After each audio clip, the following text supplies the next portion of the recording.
plaisir aujourd'hui d'accueillir le DG de la Sénélec, M. Bitey, qui nous a fait l'honneur de visiter d'abord l'agropole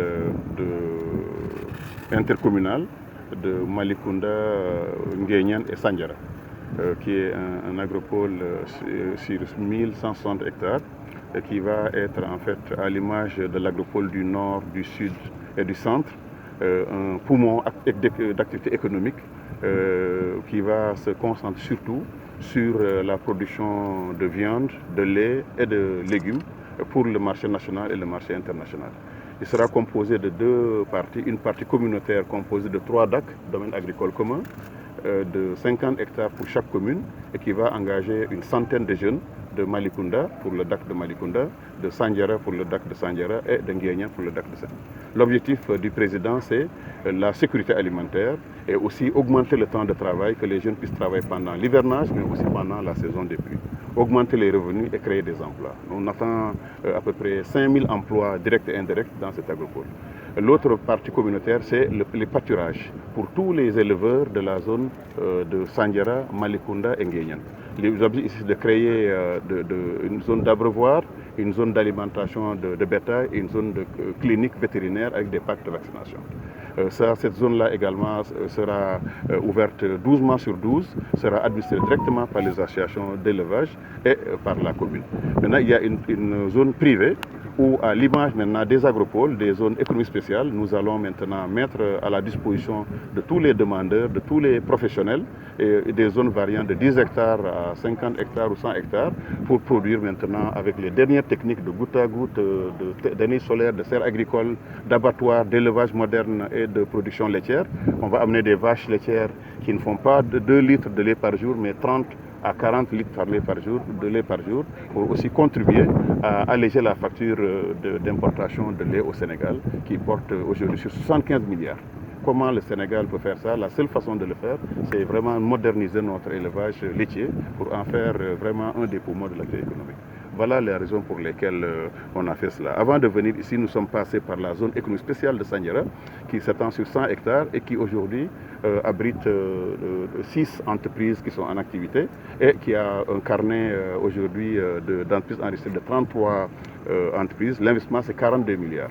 Là aussi, la demande, c'est une ligne électrique qui est composée d'une ligne de haute tension pour permettre à ce que les entreprises aient de l'énergie 24 heures sur 24, mais aussi abriter des entreprises qui font aussi du traitement de fer et du traitement aussi d'autres de froid industriel.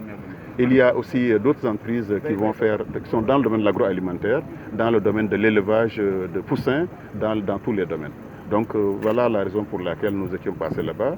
Et nous sommes aussi passés à travers les autres villages de la commune de Sandiara, comme on va le faire au niveau de la commune de Nguyen, de Malicounda, pour essayer de faire aussi l'électrification rurale. C'est une demande forte des populations pour que chaque village, en tout cas traversé par ces lignes électriques, et les villages qui sont autour de l'agropole, que ce soit Ndjeman, Balabougou, Mbourok, tous ces villages doivent être aussi électrifiés pour permettre vraiment de faire de cette zone une zone économique, une zone à très forte acuité, une zone d'emploi pour que les jeunes soient fixés ici pour de bon, vraiment pour le futur. Comme on n'est pas loin du lycée professionnel de Sandiara qui va pouvoir accueillir 1500 élèves dans sa section agriculture, élevage, industrie et même énergie, restauration et bâtiment. Donc il y aura donc un système de vase communicant entre cette zone agropole et les zones des lycées techniques et professionnels.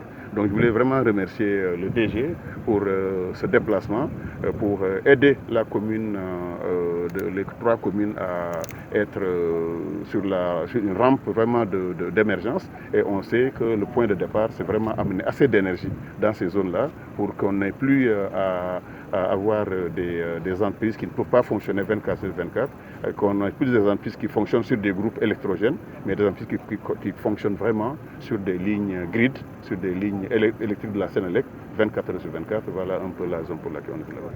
L'objet de cette visite était sur invitation de M. le ministre et maire, le Dr Serigne Gueye Diop, de venir visiter la zone économique spéciale de Sandiara et également l'agropole intercommunal pour s'imprégner de ce modèle qui, à mon avis, constitue un modèle économique très intéressant et pour lequel nous le félicitons pour cette belle initiative qui matérialise la vision de son Excellence, Monsieur le Président de la République. Et comme vous le savez, un tel développement industriel ne peut pas s'accompagner sans une fourniture correcte, une alimentation correcte en énergie électrique, en quantité et en qualité. Malheureusement, j'ai constaté que les usines que nous avons visitées fonctionnent encore sur des groupes électrogènes, ce qui n'est pas normal et qui traduit peut-être le retard que Senelec a eu par rapport au développement de cette zone économique. Mais j'ai pu quand même le rassurer que nous allons prendre les dispositions nécessaires pour se rattraper en installant un poste électrique haute tension. Parce que la demande qui sera générée à partir de cette zone économique spéciale ne peut plus être alimentée à partir des lignes 30 kV, des lignes moyenne tension que nous avons dans cette zone.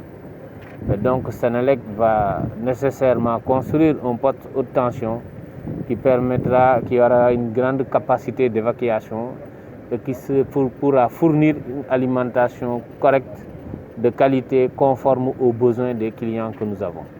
Parce que je rappelle qu'à l'intérieur de cette zone, nous avons quand même des clients solvables qui sont capables de payer. Et aujourd'hui, les explications que j'ai reçues, c'est que la plupart de ces industriels sont en train de dépenser beaucoup sur le gasoil pour pouvoir fournir leur propre électricité. Donc, elles sont en train de perdre de l'argent. Senelec est également en train de perdre de l'argent parce que voilà des clients captifs qui sont solvables, qui consomment et qui pourraient être sur le réseau électrique. Donc, tous les deux, de façon win-win, nous devons nous collaborer et Senelec est dans ses dispositions. Et j'ai beaucoup appris par rapport à ce que j'ai vu. Et aujourd'hui, Senelec prendra toutes les dispositions nécessaires pour se mettre à niveau, pour que d'ici que les 33 autres entreprises puissent être là, qu'on puisse s'assurer que nous serons dans les dispositions pour leur fournir une énergie de qualité en attendant véritablement la baisse que nous envisageons avec ce que nous sommes en train de faire comme programme d'investissement. Voilà, donc c'est tout l'intérêt que nous avons. Le deuxième volet également constitue l'agropole qui a besoin d'électricité parce qu'il y a des forages, il y aura du pompage qui sera effectué et tout ça nécessite de l'électricité. Et également, conformément aux instructions de son Excellence Monsieur le Président de la République, les villages qui seront traversés devront également bénéficier de l'électricité. Quand on a vu ce qui est en train d'être fait au niveau de Mbourokh, on se rend compte que aussi ce sont des localités à électrifier. Et aujourd'hui, on a identifié un certain nombre de villages qui ceinturent l'agropole. Et c'est tout l'intérêt pour moi de venir sur le terrain, de constater avec les autorités locales de ce que nous devons faire ensemble, comment nous devons envisager et avancer ensemble pour matérialiser la vision de son Excellence Monsieur le Président de la République. Oui, les projets, c'est à deux niveaux. Il y a d'abord une ligne moyenne tension que nous allons tirer dans le cadre de nos projets. On en a échangé avec Monsieur le maire et ça pourra aller très vite d'ici la fin de l'année.